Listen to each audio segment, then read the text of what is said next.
Hello hi friends. तो आज के वीडियो में हम लोग बात करने वाले हैं चैप्टर फर्स्ट का, जो 12th क्लास का चैप्टर फर्स्ट है।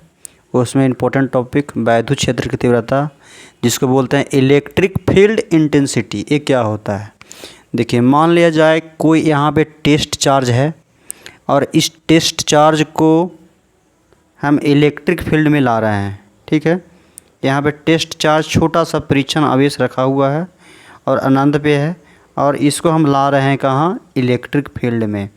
तो इलेक्ट्रिक फील्ड के द्वारा ये जो चार्ज है कितना फोर्स का अनुभव करता है, उसी को बोलेंगे हम वैद्युत क्षेत्र की तीव्रता।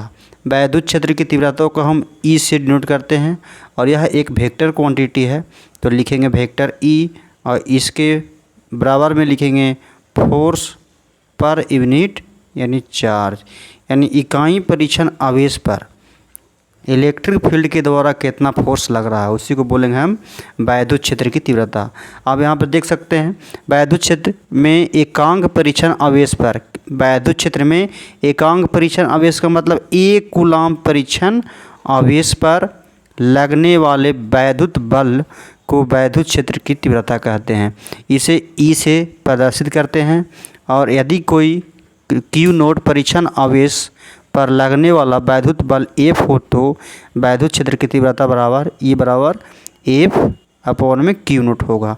आप यहाँ से समझ सकते हैं कि यहाँ पे जो है क्यू नोट कोई परीक्षण आवेश है, और इस आवेश को हम वैद्युत क्षेत्र के किसी एक पॉइंट पर ला रहे हैं। तो लाने में जो वैद्युत क्षेत्र के द्वारा कितना फोर्स का अनुभव करेगा ये चार्ज पे, उसी को बोलेंगे हम वैद्युत क्षेत्र की तीव्रता। तो यहाँ से फार्मूला क्या देखें?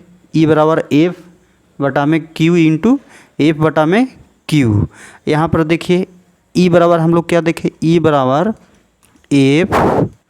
F अपॉन में Q है, और यह एक सदिश राशि, इसीलिए इसके ऊपर हम तीर के निशान लगाए, यानी वेक्टर के रूप में हम इसको प्रदर्शित किए। अब यदि इसका मात्रक देखें यानी यूनिट देखें तो यूनिट क्या हो जाएगा? ये फोर्स है, इसका मात्रक न्यूटन, और एक चार्ज है यानी कूलाम हो जाएगा, तो न्यूटन प्रति कूलाम हो जाएगा। ये आपका वैद्युत क्षेत्र की तीव्रता का मात्रक।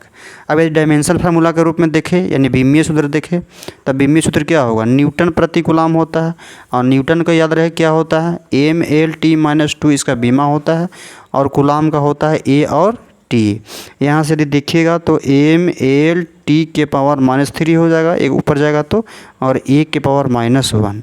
तो ये आपका हुआ वैद्युत क्षेत्र की तीव्रता का बीमीय सूत्र। ये वैद्युत क्षेत्र की तीव्रता कैसा राशि है? तो ये आपका सदिश राशि है, और इसका मात्रक न्यूटन प्रति कूलाम। तो ये याद रखिएगा। Thank you very much.